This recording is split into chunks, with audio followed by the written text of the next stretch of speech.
Right. Hey, how's it going? This is another Pentax Talk chat. This isn't live, but I'm going to set as premiere.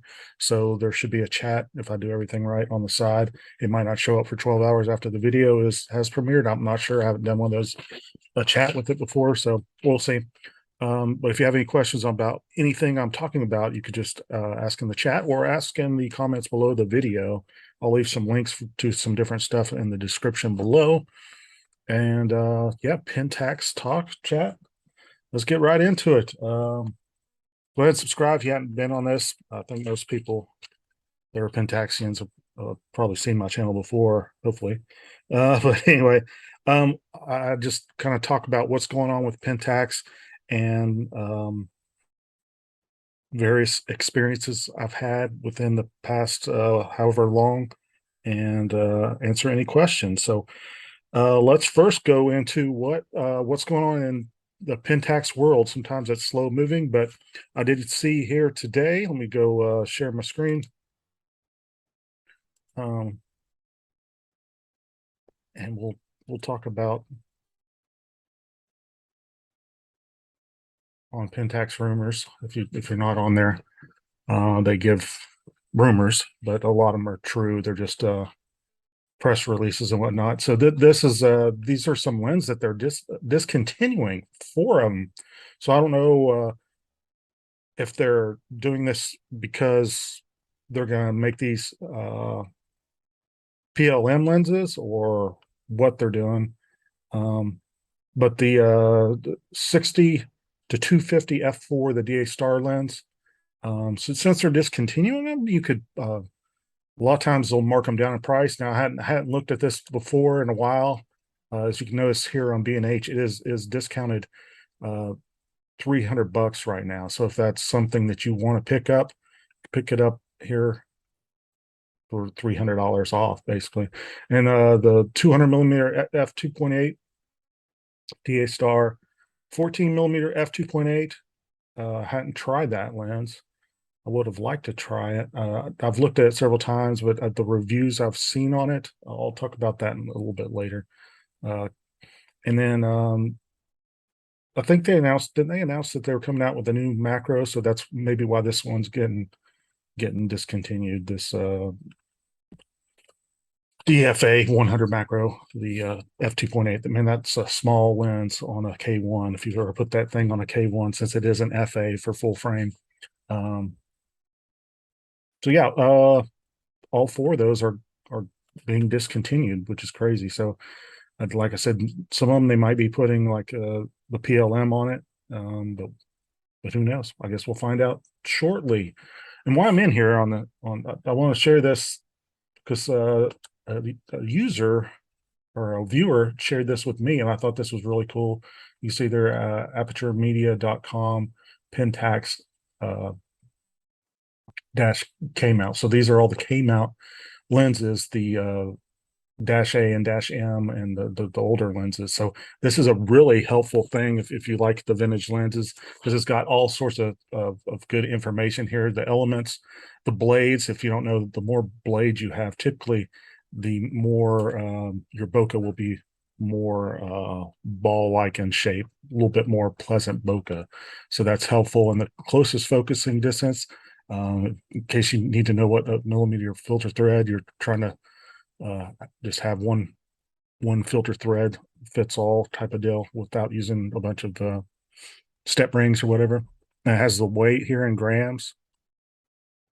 Pretty cool information there. So check that out. It's just something cool to have handy if you're always looking for lenses like I am and just curious about them. Let me stop that and we'll go back and let's see here. We'll talk. I went to the beach, so I brought my K70. So I thought I'd just share a few pictures that I took. These are all straight out of camera. These are DNG files, and I'll just go through them real quick. I think there's like 30 or so, but it'll be just be real quick. And again, on this, when I share the screen again, the somebody on Facebook, I'm gonna open this one up. recommended this software, and this is the Faststone software. So it's really nice. Um, you right click on here, and it's good for pulling up DNG files real quick, and you can pull up your, well, it kind of disappears there, but it's good for pulling up the EXIF stuff, so you could see everything right there, and it does a pretty good job of doing that. So anyway, did I do that on this one? I don't know, it doesn't say, but this is all these are unedited. Whoa, I'm going crazy now. There we go. This is a shot. I think I used Kobe's method on this, so I just used the spot metering on that. So I got the shot, and I thought, if you saw there, I did minus 3/4 of a stop just to get it. It was full moon when I went to the beach. This is Myrtle Beach, so it turned out pretty good. I need to edit it, of course. And here's another one. The clouds kind of came in front of it, and that orange tint went off of it. I just playing around with the pier. It's always fun to get shots of the pier. And this, let me see what I had. The lenses I brought were the 20 to 40, but I didn't use it at all. I brought the 21 millimeter, and I'm going to talk about that in a second. I did a video on that recently and showed some other shots. And I bought the 300. Where the 300? Yeah, that was a 55 to 300 PLM with those shots of the moon. And then I bought the 11 to 18 in my K70, and I bought a couple other cameras that I may talk about later. Yeah, so just this was handheld. You got to love that Pentax shake reduction handheld right there. You see that slow shutter speed and how it made the waves go that way. And then you got to take one just regular there, and it's always fun, like I said. And I was messing around with some of the digital effects in there. I can't remember what this one was, but yeah, that was that. Then I went to my black and white. I always like doing black and whites at the beach. I don't know why, but I've got a video on how to do this is the HDR stuff. I wonder if it says that. I wonder what kind of info it says here. And this is Faststone software. It's free. Well, it doesn't say, does it? No, I don't see in there where it said. Okay, so yeah, this is with the 21. You can see all what I did there. But yeah, I was using the HDR, not HDR, but it was the I'll link the video below on how I do the black and whites, but they turned out. And this is Myrtle Beach. The hurricane just came through, so you had some stuff. It wasn't really bad. I had to call the hotel beforehand because it was like the week after. I was like, "Are you still open?" But there was, you didn't really recognize anything. It wasn't like it hit Florida. It was a lot less in Myrtle Beach. So, um, but you did see some stuff that was kind of blown around a little bit, but that was about it. I thought this was cool. Little Barbie doll washed up in some seaweed or whatever that is, tumbleweed stuff. Black and whites. You see, yeah. And up here in a second, you'll see I switched over to the. That's it. I switched over to the 11 to 18, and yes, and I just want to say, you always think, you need to bring like a wide angle lens for sunsets, and it's not the case. This is with the 55 to 300. So you can see here, you get the actual sun a lot closer, and you can do wide angle as well, but just the difference, you get that sun big in the screen. That's the last one. I just shot this was in live view, and I didn't even think it turned out. Probably would taken another shot, handheld again. So I love that Pentax shake reduction. All right, let me stop sharing my screen, and we'll see what else we got. So yeah, I'll talk about that 21. The reason I bought the 21, let's pull this out. So here is the 21 millimeter limited lens. You gotta love the limited lenses, don't you? That's awesome. And this is one of the few lenses I have not tried before, and I've got it. I've had it for about a month or so, and I really love it. The reason I put off buying it is because I use my my workhorse lens right here is the 20 to 40 limited zoom, and at 20 millimeters it's f2.8. So I'm like, why do I need this 21 millimeter? And it's like f3, what is it, f3.2? So it's not, I mean, it's not, doesn't have, I don't have my glasses on, this 3.2 or something like that. But I, I was like, I don't really need this lens. So I found it cheap, and I bought it. I think I paid 165 for it. So this came, and the reason I bought it, damn you, Kobe. Kobe did a video of he was talking about the, what was it? It was something like the one all lens for whatever you're doing that day or whatever. And then it jogged my memory on how I used to bring my K K1 up to the Great Smoky Mountains, and I'd walk around the Cades Cove Loop, and I bring two lenses with me. It's not a one all lens, but it's kind of that way because this lens can fit in your pocket. But at the time, I was using the 300 millimeter DA Star lens to shoot bears with the K1 or deer or whatever wildlife. And then I had the 40 millimeter limited lens for like more wide angle or wider stuff. And I could use it, the 40 millimeter, if I want to do some panoramics. I could just do like 3 shots and make it more and more wide. But this combo on crop sensor camera is just fantastic. So it keeps me from having to bring a bag. I just want to throw a lens in my pocket. So I couldn't do that with this 20 to 40 limited. So this has been working out really well for me, and the images are really great. I recommend this lens. If you get under $200, very, very solid lenses. And somebody's going to say, well, hey, Lee, why don't you get the was it 15 millimeter? I had that, and um, I mean, it's fine and all, but it doesn't wow me like some of the other limited lenses, the DA, the ones manufactured for crop sensor cameras.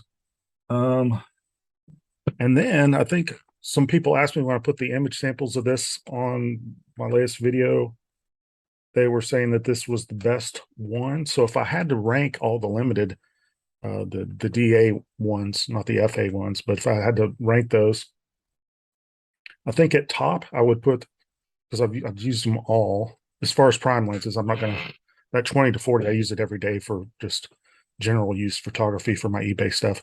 So as far as primes is just the characteristics of the lens, sharpness, the wow factor, the colors, and all that. Then this does have some chromatic um, purple fringing and all that stuff. But I would put the 35 millimeter macro lens. That would be the top, and then it's way on top. That would be number one. This would be number two. And what am I missing here? Oh, then the 15, I'd put that underneath this, and I like this quite a bit more than the 15 millimeter. And then is it the 70, 77 or 70, or it's one of those. I hadn't used that lens in a long time, but that's more of a portrait focal length. So I really didn't, you might like it. You might put that one higher up the list, but I would put it at the end just because I don't do portrait photography all that often. So that's where I would put that.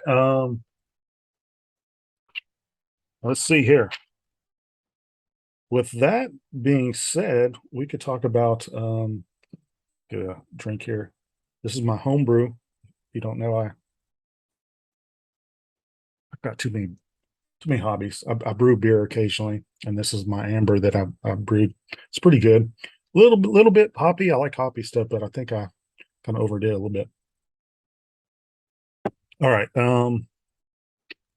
Yeah. So I finally did sell my K3 Mark III. In case you didn't know, I made a video saying I was selling it, and I gave all the reasons why I like the K70. It just works for me personally. There's nothing wrong with the K3 Mark III. It's the best camera, you know, crop sensor camera that Pentax makes. I just don't need a lot of that stuff, and I just like the K70. And so anyway, so I sold it. Finally, it took a couple of months for me to sell it. There was like always interested people I put it on eBay and finally sold. I can't remember if I got 12 or I think I got 1,300 for it. So I sold that, and oh, and I do have the Facebook group that I handed off to Kobe. So if you are a K3 Mark III owner, you might want to check that out if you're active on Facebook. This Pentax K3 Mark III users. Kobe is now the admin owner of that group. So check that out if you hadn't. It's got almost 1,000 members to it, and it's fairly active. So it's a pretty good group. Um, yeah, so sold that, had some extra money, and I had the Sigma 10 to 20 millimeter lens. I'm like, well, if I'm you know if I'm selling that camera, why don't I just upgrade some glass? Because I had the Sigma, the 10 to 20. I was like, I have no complaints about the 10 to 20, but the best Pentax lens, wide angle, is this 11 to 18 DA star lens that they have out now. So I went ahead and purchased it. Hadn't done a review on it at all. I've shot with it plenty enough. I've had it a couple months now, and it is a little heavier than the 10 to 20. Image quality, like I said, I had no complaints about the 10 to 20. I had the 3 or f4 to f5.6 or f3.5 to f5.6. I think there's a constant f3.5. There's a couple different versions of that. So this one is f2.8 constant, so all the way through the focal range. So if you're doing night photography or something like the Astro Tracer or something like that, and you're looking for a great lens for that, this would be good for that. But I don't do a lot of that. I mainly do landscapes, and I'm not shooting at f2.8 a lot. So this lens is great, but do I see a huge amount of difference? Maybe there's some colors and whatnot. There's a little bit of softness on the sides, but not really. It's better than the Sigma, but overall, that you could get the Sigma 10 to 20 for like $300, maybe less, and then was what, like $1,200. So is there that much amount of difference? No, to me, no. I'm not a pixel peeper, so I'm not going in the corners, but I do have this is, I think, a 42-inch 4K monitor. So when I do look at my photos, they're in 4K. So but I'm not zooming in, like peeking in the corners or whatnot. And then this lens, do I think it's worth the money? If you are that person that's going to zoom in the corners and do all that, or you're needing that f2.8, but if you're shooting landscapes and you're shooting at f5.6 to f8 and maybe even more stop down than that, the Sigma is fine. You do not need to upgrade to this and spend all your money. I would get a different lens. This lens does have a problem. I need to send it back. For some reason, I don't want to send it back because I'm not precision camera. I know it will take forever to get it back. So I'm just putting it off until like month 11. I'll send it off for repairs. But at f22, it only stops down to like f16, but it registers f22. I mean, when I put it in f22, it registers f22, but I could tell it's at f16 because I shoot in AV mode and it will be like brighter or something. It seems like that's what it is. I looked at it before and kind of figured that out. I mean, that does look like a f22 aperture. I don't know if you see that, but something's going on with it. But I don't really want to send it off, but I want to get it fixed in case I do want to sell it. That's that for that. So let me know your opinions if you have the 11 to 18. Do you disagree with me on that? Is it well worth the money? Just let me know. What else do I got? We got the YouTuber fall competition with Lee Iverson sent out that video challenging us to do some fall pictures. So the trees are just now like starting to peak. So I'll be going up to the Smokies and doing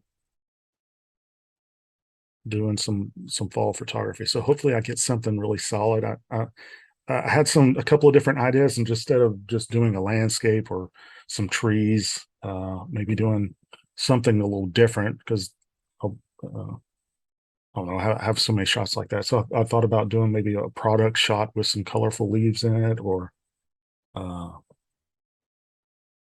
something with macro photography, just doing something a little different. But I don't know. I haven't figured it out yet, but I'll be going camping here. And oh, speaking of camping, so when I go to Smokies, I usually go to two different ones, Elkmont or Cades Cove for camping. And I didn't realize that there was, I, I, I think I Googled it before, but it all didn't come up, but there's about 8 or 10 total campsites. There's Smokemont, and I've been to that. I hadn't done a video on it, but I've done the video on Cades Cove and Elkmont, just kind of walking around, showing you that stuff. So I'm going to try. Most of the campgrounds that aren't the bigger ones close down at the end of October. So um, I'll have a couple of reviews on those two campsites that I'm going to do with the next couple of weeks, and then um, I'll finish it up. And so I could say I've been to all the campsites in the Great Smoky Mountains. So that should be interesting. And I'm sure I'll do one of those cooking videos if you like those as well.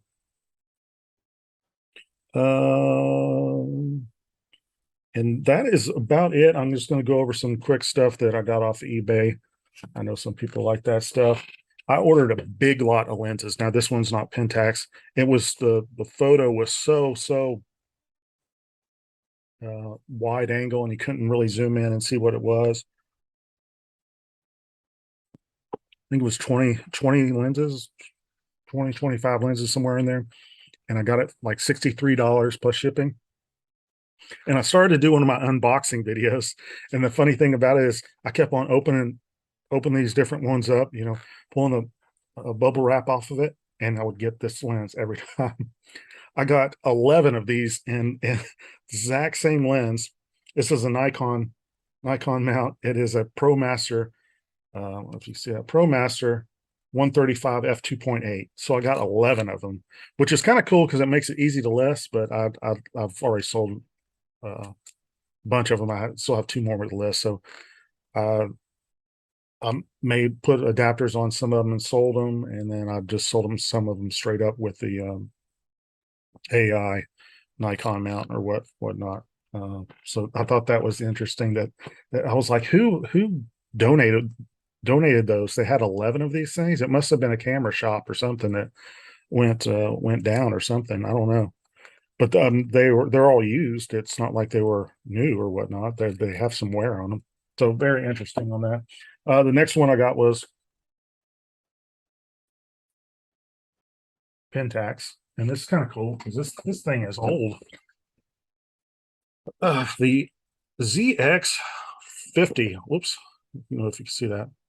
Now this camera is not very good. The reason it's not very good, I haven't tested it yet.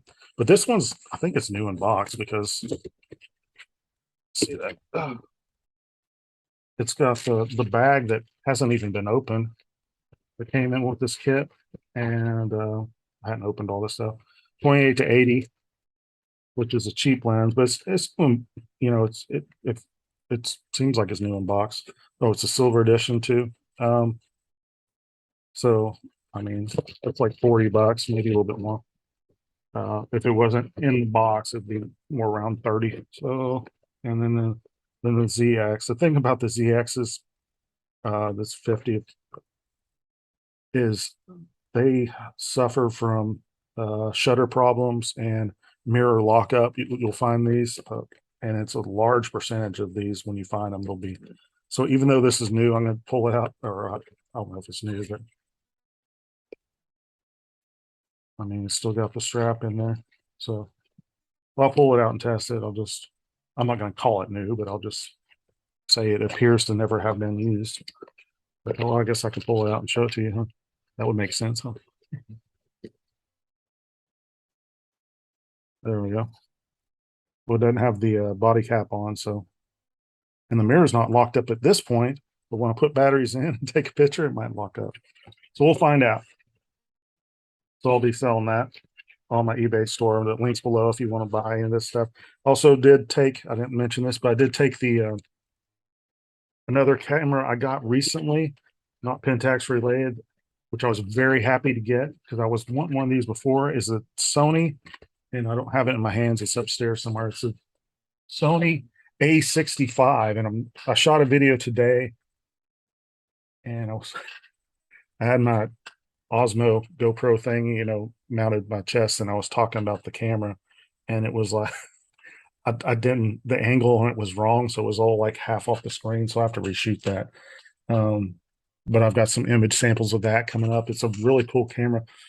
So check that out when I list that. So anyway, that's about it. Thanks for watching. If you have any questions, leave a comment below, and there's links below. You can check those out if you want. And I will see you next time. Thanks for watching.